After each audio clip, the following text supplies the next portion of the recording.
पुस्तक विवाह क्या उन्माद है। लेखक युग ऋषि वेद मूर्ति तपोनिष्ठ पंडित श्री राम शर्मा आचार्य। विवाहोन्माद के असुर से जूझ पड़े। जिन दुष्प्रवृत्तियों ने हमारे समाज को अधः पतित स्थिति में ला पटका है, उनका उन्मूलन करने के लिए कभी न कभी किसी न किसी को खड़ा होना ही होगा। वे जीवित रहेंगे तो समाज की सजीवता मरेगी, और यदि समाज को स्वस्थ और समुन्नत स्थिति में जीना है तो इन दुष्प्रवृत्तियों को मरना होगा। खेत को उपजाऊ बनाना हो तो कटीली झाड़ियां उखाड़नी पड़ेंगी, नहीं तो खेत में कुछ महत्वपूर्ण उत्पादन की आशा नहीं की जा सकती। अपने समाज पर काली घटाओं की तरह छाई हुई दुष्प्रवृत्तियों की विभीषिका ही हमारी वर्तमान दुर्दशा का एकमात्र कारण है। इस तथ्य को सुनते समझते तो रहा जाए, पर उनके निराकरण के लिए कोई उपाय न हो तो उसे एक दुर्भाग्य ही कहा जाएगा। जो अवांछनीय है, अनैतिक है, अनुपयुक्त, अन्यायमूलक है, उसके प्रति रोष उत्पन्न न हो तो इसे मृतक मनोभूमि का ही चिन्ह माना जाएगा। जो अविवेकपूर्ण है, अनुचित है, हानिकारक है, उसको सहन करते और सहयोग एवं प्रोत्साहन देते रहा जाए तो यही कहना चाहिए कि मानवीय वर्चस्व का अंत हो गया और मनुष्य सांस लेता हुआ मृतक ही बन गया। पिछले 1000 वर्ष के अज्ञान अंधकार में हमें मुट्ठी भर विदेशियों द्वारा पददलित होना पड़ा।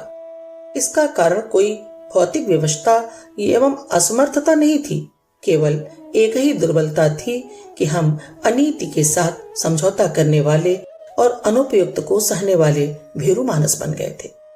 कायर और क्लीव कितने ही साधन संपन्न हो, दुष्टताओं के निरंतर शिकार होते रहेंगे और उन्हें शोषण एवं उत्पीड़न की शिकायत करते सदा ही सुना जाएगा। जो प्रतिरोध करने का शौर्य खो बैठा, उसे कोई नाचीज भी सता सकता है। अपने दुर्भाग्यपूर्ण 1000 वर्ष के इतिहास के पीछे यही विडंबना जमी बैठी है। अनीति का सामूहिक प्रतिरोध करने की, दुष्टता से लड़ पड़ने की मानवोचित शूरता यदि हम समुचित मात्रा में धारण किए रहते तो किसी का भी साहस न पड़ता कि हमें तिरस्कृत, पीड़ित और शोषित बनाने की दुर्भिसंधियां बनाता। अपनी भीरुता और मानसिक दीनता का दंड हम बहुत पा चुके। अब अपने पास बचा ही क्या है? जो था उसका बहुत बड़ा भाग खो चुके। जो है उसकी सुरक्षा का साधन तभी बनेगा जब हमारे भीतर मानवोचित शौर्य और साहस का उदय हो। अनीति से लड़ने के लिए, अनाचार को हटाने के लिए, जिनकी भुजाएं नहीं फड़कती, जिनकी आंखों के तेवर नहीं चढ़ते, उन्हें अनंत काल तक शोषण, उत्पीड़न के, अपमान के कड़वे घूंट अपनी कायरता के दंड में अनंत काल तक पीने पड़ेंगे। इस दुनिया को वीर भोग्या बताया गया है। आनंद और उल्लास केवल बहादुरों के हिस्से में आया है। भीरू और निस्तेज व्यक्ति तो दुखड़ा रोने के लिए ही बनाए गए हैं। वे अपने को बदलने के लिए तैयार न हो तो कम से कम निरंतर विपत्तियां सहने और अनीति के शिकार बने रहने के लिए तो तैयार होना ही होगा। अपने समाज की कुछ ऐसी ही दयनीय दशा हो गई है। अविवेकपूर्ण एवं अवांछनीय परिस्थितियों से हम बुरी तरह घिरे हुए हैं। चक्रव्यूह में फंसे हुए एकाकी अभिमन्यु ने अंतिम सांस तक आक्रमणकारियों का प्रतिरोध किया था। शक्ति संतुलन बिगड़ा और वह बालक मारा गया तो भी आदर्श जीवित रह गया।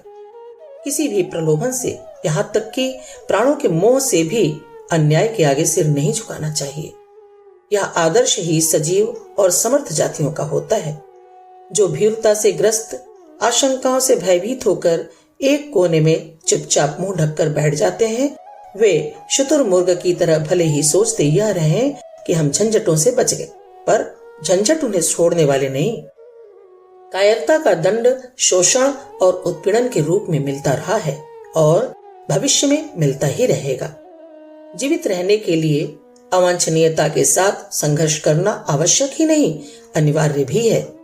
इस तथ्य को हम जितनी जल्दी समझ लें उतना ही उत्तम है। व्यक्तिगत जीवन में समाविष्ट मूढ़ता, अदूरदर्शिता, भीरुता और अंधानुकरण की प्रवृत्ति से लड़ना ही चाहिए और अपने आप को विवेकशील, न्यायनिष्ठ एवं सत्य भक्त के रूप में प्रस्तुत करना ही चाहिए। यह परिवर्तन संपन्न हुए बिना हमारे जीवन का तेजस्वी अस्तित्व प्रकाश में न आ सकेगा और हम कुंठाओं और कुत्साओं में ही ग्रसित बने रहेंगे। समाज को सुसंगठित एवं सुविकसित बनाने के लिए भी उसमें समता, शुचिता एवं ममता के प्रवृत्तियों को बढ़ाना पड़ेगा। शोषण, उत्पीड़न, छल, दंभ एवं संकीर्णता की जो दुष्प्रवृत्तियां सामाजिक जीवन की नस नस में समा गई हैं, उनका आमूल चूल परिवर्तन करना होगा। स्वस्थ मान्यताएं एवं सत्य प्रवृत्तियां ही किसी राष्ट्र या समाज को सबल, समर्थ एवं संगठित कर सकने में सफल होती हैं। अस्तु समाज का वर्तमान अवांछनीय स्तर भी बदलना ही होगा। यह कार्य अनायास अपने आप ही न हो जाएंगे।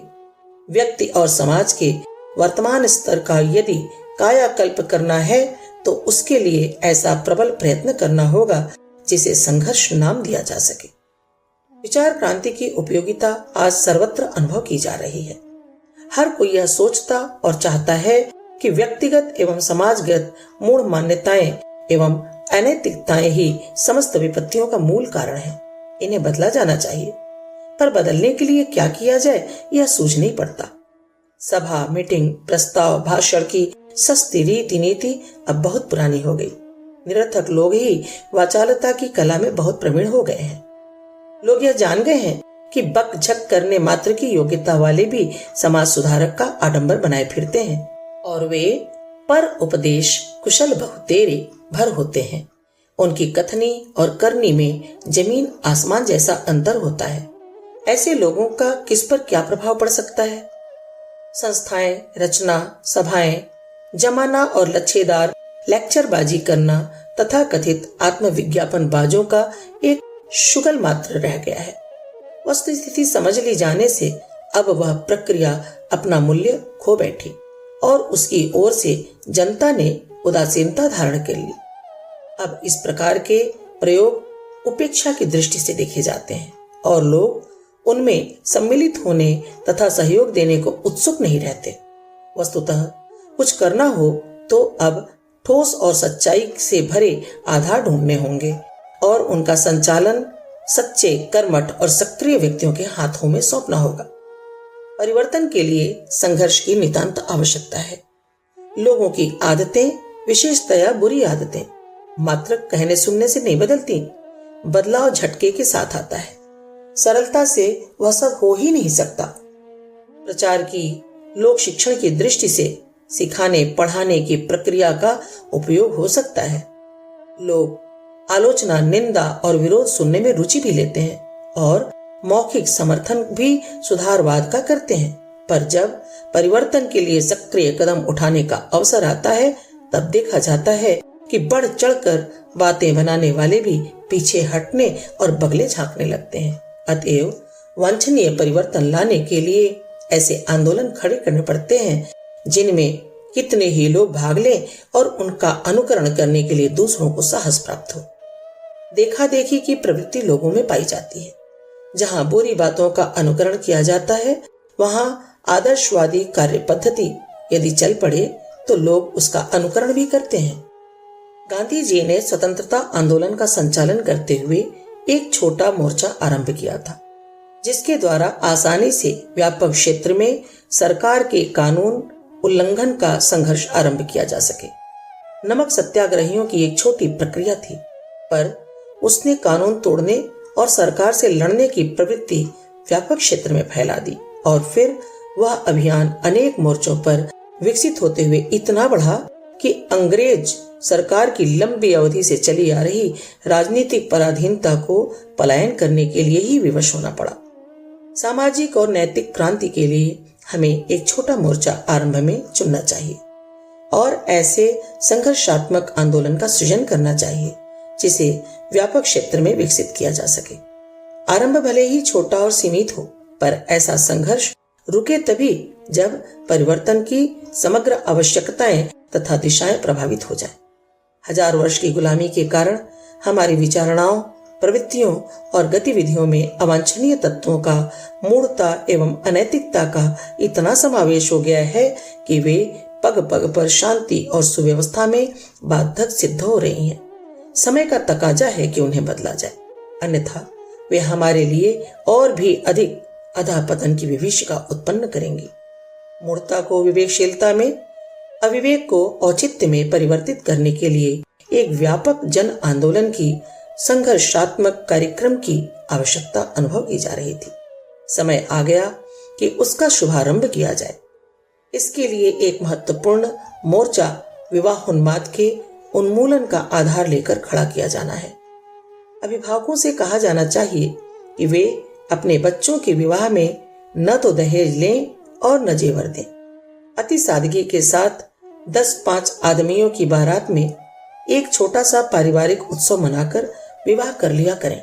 यदि बड़ा आयोजन अभिष्ट हो तो किसी यज्ञ सम्मेलन अथवा सामूहिक विवाहों के रूप में सार्वजनिक उत्सव रखा जाए और उस समारोह को लोक शिक्षण की आवश्यकता पूरी करने वाला बनाया जाए। वैयक्तिक विवाहों में अति सादगी और अति मितव्ययता बरती जाए। उपजातियों के बंधन ढीले किए जाएं और 4 वर्णों की प्राचीन परिपाटी को ही पर्याप्त मान लिया जाए। अभिभावकों की प्रतीक्षा में बैठे रहना ही पर्याप्त न होगा। आंदोलन को विचारशील छात्र छात्राओं में, युवक युवतियों में भी फैलाया जाना चाहिए। उनके कानों तक विवेक, न्याय एवं औचित्य की यह मांग पहुंचाई जानी चाहिए और उनकी सहृदयता, सज्जनता एवं विवेकशीलता को जगाया जाना चाहिए। यदि उन्हें वस्तुस्थिति समझाई जा सके तो उनका नया रक्त और नया विवेक बूढ़ों की रूढ़िवादिता और मूढ़ता की तुलना में अधिक प्रगतिशील सिद्ध हो सकता है। संस्थाएं अपने कार्यक्रमों का महत्वपूर्ण अंग यदि विवाहोन्माद के निराकरण को मान लें, अपनी गतिविधियों में इस प्रक्रिया को भी जोड़ लें और देश में बिखरे हुए अनेक धार्मिक सामाजिक संगठन थोड़ा थोड़ा भी प्रयत्न करें तो सब मिलाकर बहुत काम हो सकता है। जातीय संगठनों, संस्थानों और पर्वों की रीति नीति में तो यही प्रमुख प्रयोजन होना चाहिए कि दुष्प्रवृत्तियों से लड़ें और अपने वर्ग को नैतिक दृष्टि से अधिक परिष्कृत बनाने के लिए कटिबद्ध हों। इस दृष्टि से विवाहोन्माद का निराकरण सबसे महत्वपूर्ण एवं प्रथम पंक्ति में रखे जाने योग्य कार्य है। जातीय पंचायतें फैसले करें, प्रस्ताव पास करें कि उनके वर्गों में विवाहों की खर्चीली प्रथा बंद की जाएगी और अगणित मूढ़ताओं का, रीति रिवाजों का बहिष्कार कर अति सादगी और मितव्ययता पूर्वक विवाह शादी किए जाया करेंगे। हर वर्ग अपनी संकीर्णता को घटाएं और विशालता को बढ़ाएं तो उन्हें उपजातियों को मिलाकर एक बड़ी जाति मात्र रहने देने की उपयोगिता हर दृष्टि से विवेकपूर्ण एवं हितकर दिखाई देगी। जाति पंचायतें यदि यह सुधारात्मक कार्य हाथ में लें और उसे पूरा करने में जुट पड़ें तो वे अपने अस्तित्व की उपयोगिता सिद्ध कर सकती हैं। अन्यथा संकीर्णता एवं विभेद की खाई चौड़ी करने वाली विडंबनाओं में ही उनकी गणना होती रहेगी। देश में अनेक पत्र पत्रिकाएं निकलती हैं और उनमें से सभी सुधारवाद, विवेक एवं औचित्य का समर्थन करती हैं। अच्छा हो सभी एक न्यूनतम संयुक्त कार्यक्रम बनाकर उसमें विवाहोन्माद का प्रतिरोध एवं आदर्श विवाहों की परिपाटी चलाने को प्राथमिकता देने लगे।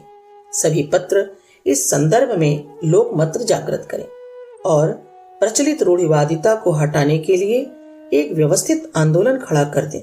मूढ़ता की हानियां और दूरदर्शिता की आवश्यकता को यदि कहानी, कविता, समाचार, लेख आदि माध्यमों से प्रस्तुत करना आरंभ कर दें तो इस दिशा में लोकमत जगाया जा सकता है और प्रचलित लोगों के मस्तिष्क पर विवाहोन्माद का चढ़ा हुआ नशा उतारा जा सकता है।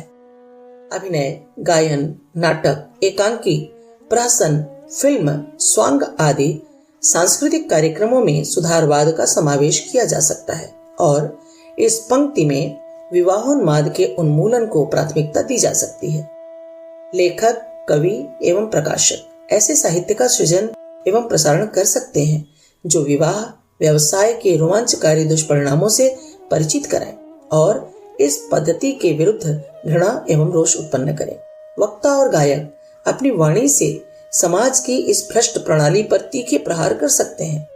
जनमानस में यह तथ्य एवं तर्क प्रतिष्ठित कर सकते हैं कि बिना दहेज, बिना जेवर, बिना धूमधाम के अति सरल और सादा विवाह उत्सवों का प्रचलन ही अनीति की कमाई करने एवं दिन दिन दरिद्र बनने जाने की विभीषिका से छुड़ा सकता है।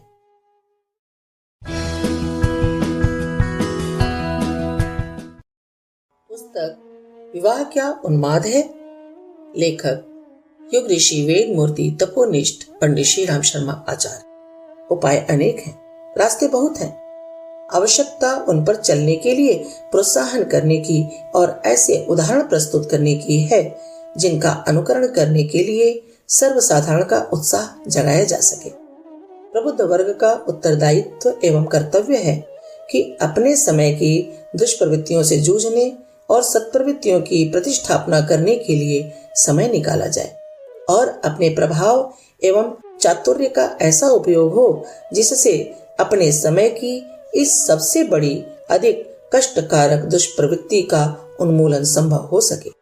प्रत्येक क्षेत्र में अवांछनीय चीजों का उन्मूलन और वांछनीयताओं की स्थापना अभिष्ट है। विवाह जो जीवन की निर्वाह के लिए अति उपयोगी है, अनिवार्य है, इस क्षेत्र की विकृतियां दुरुस्त ही की जानी चाहिए। इन दिनों अपने समाज पर छाई हुई दुष्प्रवृत्तियों में सर्वाधिक भयावह शादियों के नाम पर होने वाली बर्बादी है। अपने समाज में लड़की लड़के बिकते हैं। बनवासी स्तर के पिछड़े अनगढ़ लोगों में लड़की बिकती है। लड़के वालों को उसके बदले में इतना पैसा देना पड़ता है जिसका कर्ज चुकाते चुकाते सारा जीवन ही चला जाए। वे इस पैसे को किसी उपयोगी काम में नहीं लगाते, वरन पंच बिरादरी इकट्ठी करने, नाच नशे की धूमधाम मनाते और खा उड़ाकर समाप्त कर देते हैं। लड़की वाला बदनाम हुआ, लड़के वाले के सिर पर कभी न चुका सकने जितना कर्ज लद गया। इसे बेवकूफी कहा जाए या बदमाशी, कुछ कहते नहीं बनता। दूसरा एक और वर्ग है जो है शिक्षितों, संपन्नों और सभ्य समझे जाने वालों का, किंतु अदूरदर्शी मूढ़ मान्यता अपनाने की दृष्टि से उसे भी अनगढ़ आदिवासियों की ही पंक्ति में खड़ा किया जा सकता है। प्रचलन उन्होंने भी प्रायः उसी स्तर के अपना रखे हैं। लड़की वालों से अपने लड़के के मांस जितना पैसा दहेज के रूप में मांगते हैं। प्रचलन के दबाव से बेटी वाले को वह पैसा कहीं न कहीं से जुटाना पड़ता है। कहीं न कहीं से शब्द से तात्पर्य है चोरी, बेईमानी, रिश्वत आदि अनुचित अनैतिक उपायों के सहारे या फिर बर्तन, कपड़े, खेत खलिहान आदि बेचकर कर्ज या और भी जो कुछ समझ में आए बन पड़े, भले ही उसकी परिणति अंततः कितनी ही भयानक क्यों न हो। सभी जानते हैं कि इन दिनों महंगाई का समय है। 99% लोगों को रोज कुआं खोदना और रोज पानी पीना है। शिक्षा, चिकित्सा जैसी आवश्यकताएं जुटाने तक की तंगी पड़ती है। मुश्किल से पेट भरने और तन ढकने का संयोग बन पड़ता है। मुश्किल से 1% लोग ऐसे हैं जो कुछ इतना बचा पाते हैं जिसे शादी की धूल जैसे नितांत मूर्खतापूर्ण कार्य के लिए बचाकर रखा जा सके। यह भी सर्वविदित है कि प्रचलन के हिसाब से बारात, दावत, नंग चलन, बाजे गाजे, आतिशबाजी आदि में कितना पैसा होली की तरह जलता है। यह किसी से छिपा नहीं कि बेटे वाले लड़की वाले से दहेज की मोटी रकम चाहते हैं। साथ ही तरह तरह के साज सज्जा के भेंट उपहारों के आडंबर भी साथ ले जाना चाहते हैं। इस सरंजाम में भी नकद दहेज के लगभग ही राशि लगती है। इतना धन उस परिवार की आर्थिक स्थिति सुधारने में लगता तो भी बात को समझ में आने लायक थी। डाकू हत्यारे धन लूट कर लाते हैं, कमाई में आग तो नहीं लगाते। कम से कम अपने मित्रों कुटुंबियों का भला तो करते हैं, किंतु दहेज के लुटेरे उस कमाई को हाथों हाथ स्वाहा करते चलते हैं। वधू को गुड़िया बनाकर सजाने के लिए जेवर और कपड़ों में इतना पैसा काटते हैं, दावत, दिखावे, जश्न और धूमधाम में इतना लुटाते हैं कि लूट के माल में से उनके पल्ले भी कुछ नहीं पड़ता। सब ऐसे ही फुलझड़ी जलाने में उड़ जाता है। कई बार तो उसमें उल्टा घर से भी लगाना पड़ता है। इसे कहते हैं गुनाह के लज्जत। बेटी के बाप का घर उजड़ गया, उसका परिवार दीनहीन, जर्जर और दिवालिया हो गया। बदले में लुटेरों का घर भी तो नहीं भरा। आर्थिक दृष्टि से इसे ऐसी विडंबना कह सकते हैं जिसमें धूर्तता और मूर्खता के अतिरिक्त समझदारी का कहीं एक कण तक नहीं दिखता। नैतिक दृष्टि से इस अवांछनीयता को जितना अधिक कोसा जाए उतना ही कम है। जिस परिवार ने अपनी लड़की को सुयोग्य बनाकर आजीवन रोटी के बदले अहर्निश सेवा करने के लिए प्रदान किया, उसके प्रति कृतज्ञता व्यक्त करने, ऋणी रहने की बात सोचने के स्थान पर उसके बच्चों के कपड़े उतरवा लेने जैसी दुर्भी संधि रची जाए, तो इसमें कृतज्ञता, निष्ठुरता और दुष्टता के अतिरिक्त और कहीं कोई भलमनसाहत जैसी बात दिखती तक नहीं। जिसका शोषण हुआ है उसके घाव आजीवन हरे रहेंगे। बाहर से कोई शिष्टाचारवश दांत भले ही निपोरता रहे, पर भीतर घुसकर देखने पर पता चलेगा कि कितनी घृणा, कितनी पीड़ा, कितनी विवशता भरी हुई आग वहां जल रही है। जो लड़के विलायत जाने का खर्चा और मोटर स्कूटर की फरमाइश ससुराल वालों से करते हैं, समझना चाहिए कि इनकी मनुष्यता और लज्जा जड़ धूल से उखड़कर किसी आंधी तूफान में उड़ गई। अपने समाज के हर गृहस्थ को अपनी आजीविका की प्रायः 1/3 राशि विवाह शादियों में खर्च करनी पड़ती है। पेट भरने के बाद जो बचता है उसका अधिकांश भाग इसी खड्ड में गिरकर नष्ट हो जाता है। ऐसी दशा में दरिद्रता से उबरने का कोई रास्ता नहीं। आजीविका बढ़ी तो शादियों का खर्च भी उसी अनुपात में बढ़ जाता है। मुट्ठी भर लोगों को छोड़कर शेष की ऐसी स्थिति ही नहीं बन पाती कि परिवार में शिक्षा, चिकित्सा आदि का समुचित प्रबंध कर सके या आर्थिक उन्नति के लिए कोई पूंजी संग्रह कर सके।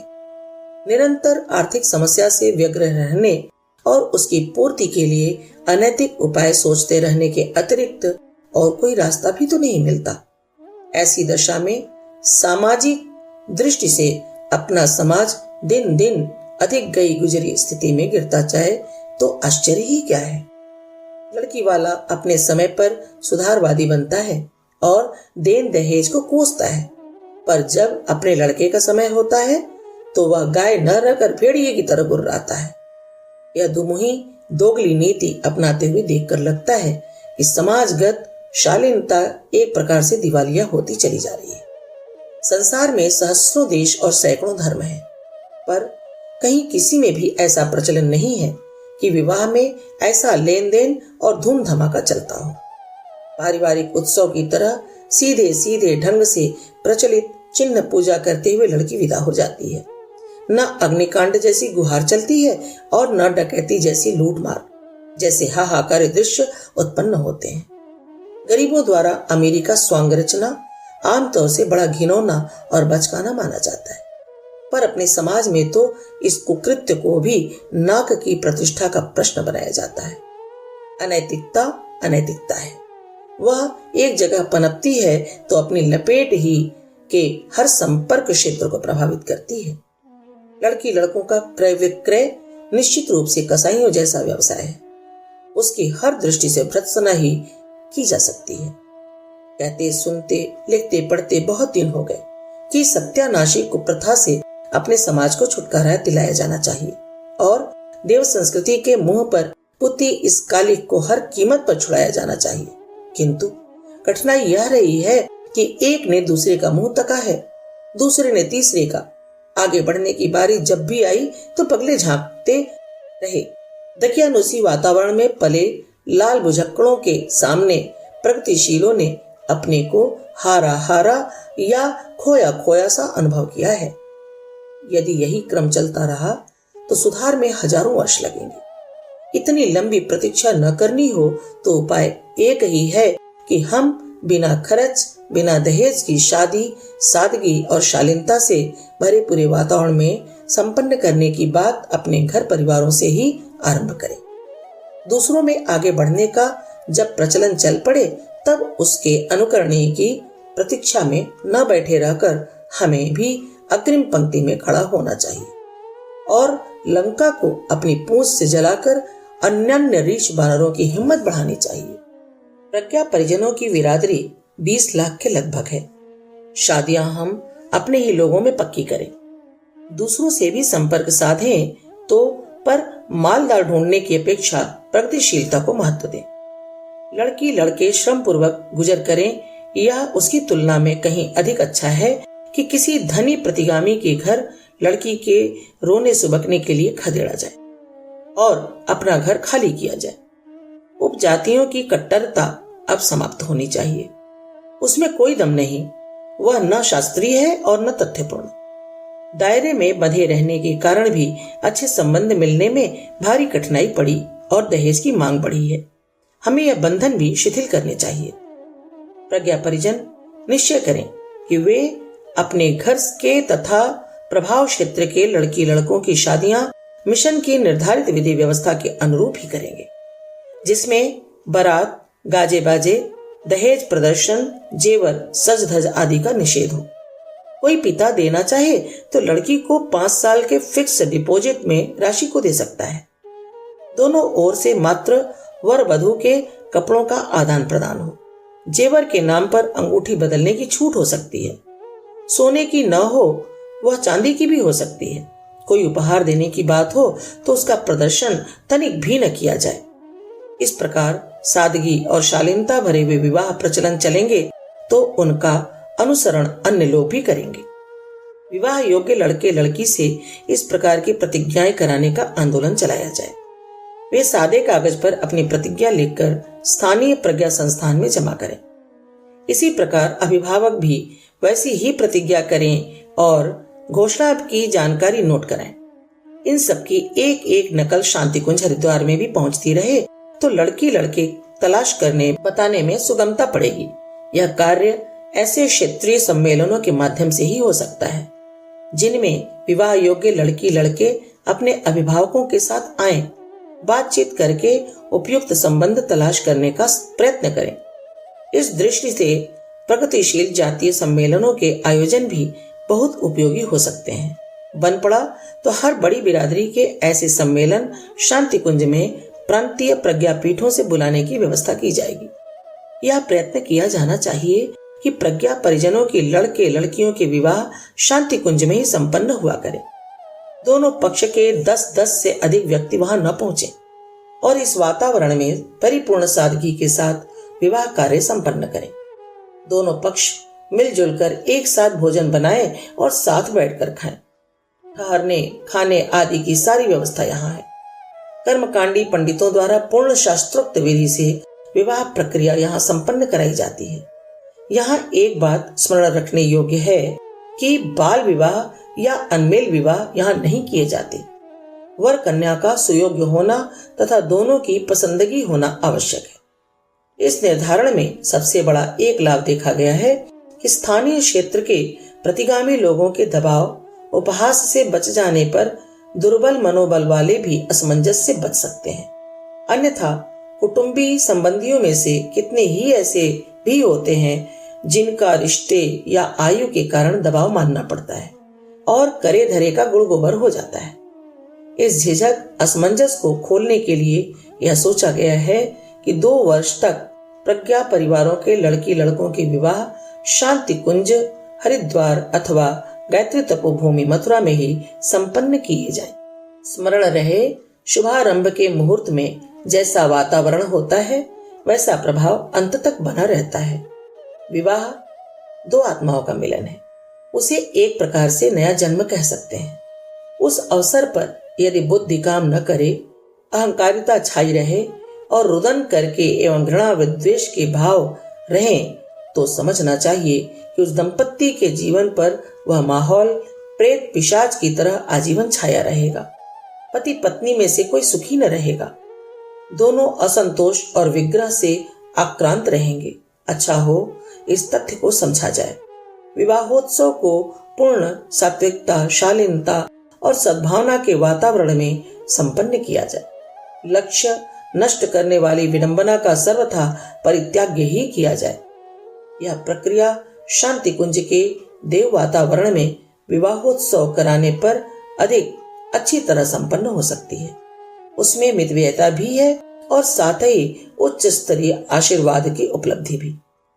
यह वह समय है जब प्रज्ञा परिजनों को उत्साहपूर्वक आगे आना चाहिए एवं शुभारंभ स्वयं से अपने प्रभाव के परिचित जनों से करना चाहिए। मूक दर्शक की तरह बहुओं को जलते देखना, समधी समधीनों को लोभी लालची वृत्ति के रूपों में छाई अनीति में हस्तक्षेप न करने की अपनी नीति बना लेना भी प्रकारांतर से उस अनाचार में सहयोग ही देना है। हमें ध्यान रखना है कि कहीं यह लांछन हम में से किसी पर तो नहीं लग रहा है। अपनी लड़कियों की सादगी भरे विवाहों में अत्युत्साह एवं अपने लड़कों की शादी की चर्चा पर मुखौटा बदलने का नीति कहीं परिजन तो नहीं अपना रहे।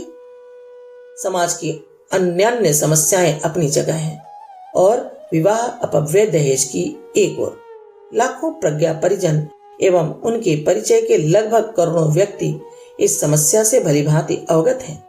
यदि सादगी भरे विवाहों की सत परंपरा शांति कुंज गायत्री तपोभूमि मथुरा से आरंभ होकर सारे प्रज्ञा संस्थानों में भलीभांति चल जाए तो समझना चाहिए कि समस्या का अत्यधिक समाधान खोज लिया गया। स्थापना में समय लगता है, निर्वाह में नहीं। एक बार सही परिणतियां सामने आने पर वैसा वातावरण बनने में तनिक भी देर न लगेगी। प्रज्ञा परिजनों में से प्रत्येक का यह पुनीत कर्तव्य है कि वह सादगी और शालीनता भरी शादियों में प्रचलन में पूरा रस लें, उत्साह प्रदर्शित करें और अपने अपने क्षेत्रों में वैसा वातावरण बनाने में कुछ कमी न रहने दें। अपने वैवाहिक निर्धारणों में अशुभ आडंबर, फजूल खर्ची, फैशन परस्ती, मांस मदिरा जैसी अशुभ अनुपयोगी चीजों का बहिष्कार तथा दिव्यता, शुभता, शुचिता, एकता, समता एवं कल्याणकारी दैवी तत्वों की स्थापना कर मानवता की संसिद्धि समृद्धि करें।